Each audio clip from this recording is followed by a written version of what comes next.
This is the story of my captivity by savages, or How I Learned to Fight, by Eliza Elizabeth Cook, age 13. Written in my own hand on this, the 23rd day of August, 1829. Chapter 1. Fine day for a flaying, or the brutal massacre of all I held dear. The valley that runs down the trail over the west bank of the glorious state of Natchez Pierce was the site of my own hideous undoing. My entire family was laid waste, no care being taken by the natives that even baby Coolidge was to be spared an ounce of pain.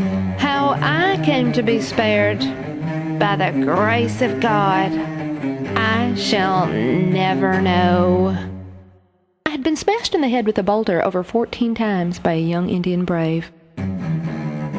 When I awoke, through eyes still stinging from the smoldering decimation, my large blue eyes looked up into the burning sun of the late summer sky. No sooner had I stirred, when 4 horsemen approached my wilted carcass. In their stilted English, they told me in great detail how they had massacred mine own ma and pa, how my elder brother Ham had given no resistance to his own flogging, and how easy it had been to make my sickly sister, Sarah Susanna, wail and sob like a sea creature.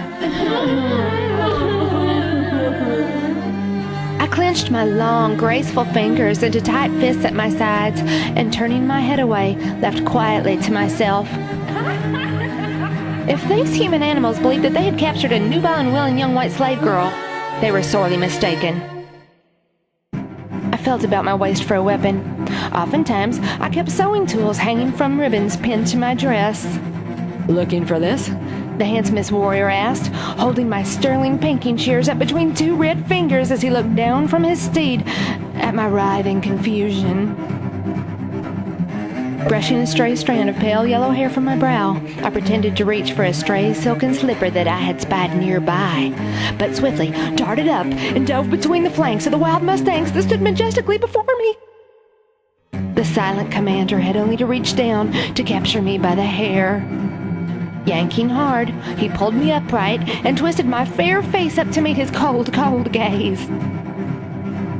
I shall never forget my realization upon that moment that my freedom had thus been robbed, and that, although my pleasing mortal shell was intact, I, Eliza Elizabeth Jane Cook, was to become a handmaiden to a number of virile, half-naked nomads, and that this ordeal would continue 14 years.